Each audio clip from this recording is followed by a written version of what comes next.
You might be surprised to find out that making and working with chocolate ganache is a baker's basic. It can be drizzled, it can be spread, sort of like frosting, it can be formed and rolled like a truffle, yet Sharlie Weber says so many at-home cooks don't realize how versatile it really is. It's great to meet you, great to have you. Thank you. So let me start with a baker's beginner's question.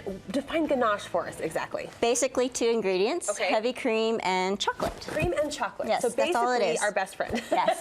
Right? Yes. So when would we reach for ganache and when would we reach for, say, buttercream? So for me, when I want like an intense, pure chocolatey flavor, then I go for ganache. But if I want something that I can like mold and shape a little bit more friendlier, then I would go for buttercream, because ganache gets hard after a while.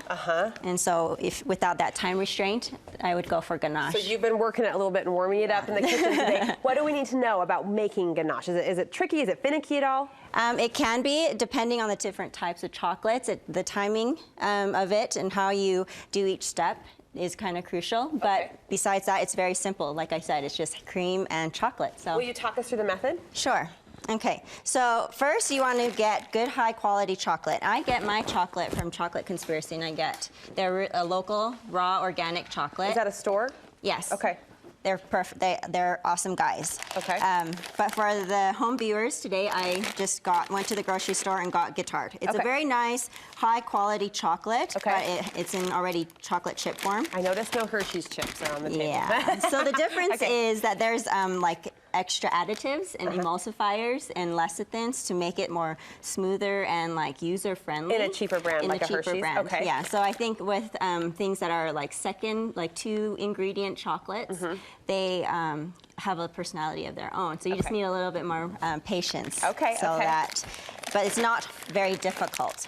Okay. So what I have here is the chocolate chips that I already chopped up. Even though they're small already, it's useful and helpful to have it nice and small already. Does that affect the consistency or the texture if they're smaller? It helps it to melt a little bit more evenly. Okay. Okay, so what we need is, Can I grab you a towel? Water, yes. Grab you a towel. Thank you. Yeah. So water and chocolate is not a good friend. They do not go together. No, they're not. They're enemies. So you nice want dry bowl. Yep, nice dry bowl. Take that for you. Thank you. Yep. And then you put your chopped up chocolate chips. You can get, the bar kind, and just make sure you want to cut it and chop it nice and small like that. Okay. Okay. And then I use heavy cream. This is organic heavy cream. I love this one because it is just pure cream, no additives of like guar gum and things like that. Okay. So I don't know what that is, but I like it too. I like it not being in this cream. So I always use a scale. It's more accurate that way. And today we're going to do a 1-to-1 ratio. So that kind of thing is helpful to make tarts, fillings for macarons. So that's a smooth filler type of a consistency. Yes, and it has a little bit more of chewiness. That's what I have in my shortbread crackers here. Okay. And if you want something more watered down, then that will make that glaze on a cupcake. If you want something that will hold shape, then you decrease the cream and then make truffles, just like that. So that's the ratio adjustment for the different consistencies. Yes. We have a graphic we're going to pop up on the screen just so people can visualize exactly what ratios we're going for. So for the chocolate to cream, that's going to be your 1-to-1. That's your filling, that's your frosting.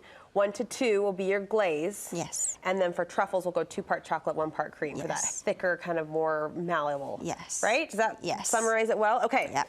You're measuring it out using your handy-dandy kitchen scale. So you want a little bit more than the amount of chocolate, even though it's 1-to-1, because you're going to heat it, so it's going to reduce down. So here we go. And then you turn this on, this electric stove. Our stove is tricky. I hope it likes you more than it likes me. I'm not my fingers don't read very well. There we go. Okay, so another tip is that if you want to add flavor, like real flavor to chocolate, instead of just, putting those imitation flavors, you can use actual, like if you want mint chocolate, you put lovely, mint in there. So what I do is I just kind of, you can chop it up, you can just rip it up. That smell just hit me and it made me happy. So you're adding it straight to the cream as it heats, and that's going to pull out the flavor? Yes. So cream carries flavor really well. So you just kind of do that, and then you just strain the mint out? Yeah, and you kind of put a little generous amount in there. Yeah, that's a lot. Yeah. I'm smelling it. I'm not complaining, but there it is. Because you want it to, like, you know, be blending in with the chocolate and not be too powerful, but not too subtle. While that's going, can you show us some treats that you create using this gorgeous ganache? So this is already a 1-to-1 ratio that I made last night. That's your filling consistency. Yes, so you can see how it has a little bit of a texture already. Yeah. So, so this is what I use for when I do my shortbread here. Okay, yum. So any cookie, kind of create a sandwich of sorts would be a good complement to this. Oh. I'm sort of getting excited at the idea of, what do you need? Okay, I'm gonna need something to poke in here. Would a fork work? Yeah. How about a fork? I'm reaching for what I have. All right. Kind of is set up on you a little bit? Okay. Okay. So. Might not be quite warm enough, right? Yeah. Kind of stuck in there. I know what I can do here. You'd pipe it on. Yep. Okay. So this look is. at her.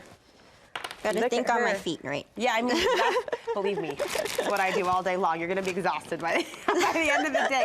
But you'd pipe it on, we kind of get it. You've got the finished sandwich over there. Yep. All right, and what about this treat? What's this one right here? And then that one we're gonna fill once we have this one going. Okay, all right. Yes, but what I can share with you is the alternatives for cream. Okay, please. Because some people have dairy allergies. Or you can make this dairy-free? Oh, wow. Yeah, and some people are just strictly vegan, right? And so what a good alternative is coconut milk. Okay. And I like this coconut milk because it's not in a can that's lined with BPA. I don't know, I kind of think about those. I like you watching out for us. I really appreciate it. I do. And so then, that's a way to substitute the cream for the coconut milk. Just use it just the same. You don't have to like add anything else. Awesome. And then you can make your own cashew milk.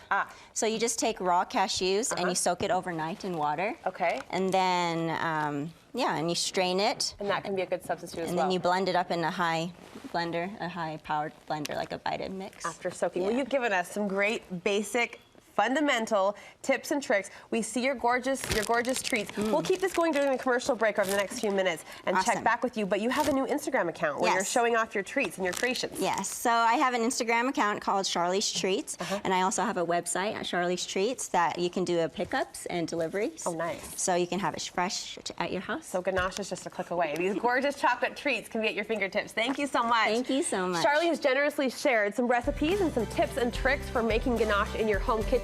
You can find those posted on our website, studio5.ksl.com. Of course, all of the food topics will be found under the recipe tab there at the top of your screen.